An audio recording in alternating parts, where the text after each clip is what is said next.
Hi everybody, I'm Abby Van Vlerah, Vice President for Student Life.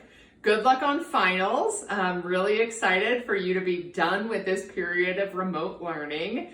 And in lieu of late night breakfast, I am here to try and tell you how to make something.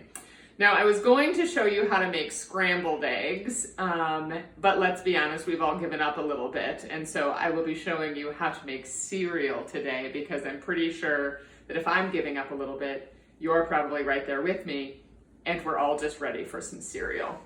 Preferably some sugar-based cereal, as I know is a favorite. Now, my first step is to get the cereal out of the box. You can see that I've just torn the box open because I couldn't wait to eat the delicious Cinnamon Toast Crunch on the inside.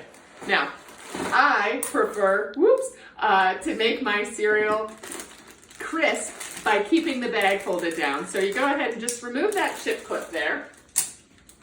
Put this back in the box. Open up that, get that all ready to go. The next step is to get the bowl. Now these are just my regular cereal bowls that I use for everything, nice and deep. But let's be honest, if you've really given up on life, you might be eating way more cereal. So you just go ahead and get out that mixing bowl if that's what you're gonna want to do. Just get out that mixing bowl. Now the next step is to pour your cereal. Many or some will tell you that pouring the milk first is the right way to do it, but they would be wrong. So you go ahead and just pour as much cereal as you want in that bowl. Just pour it right on in there.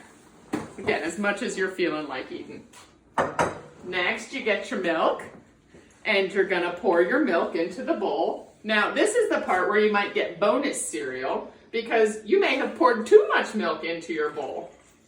If you pour too much milk into your bowl and you have milk left in the end, then you get bonus cereal and can have seconds.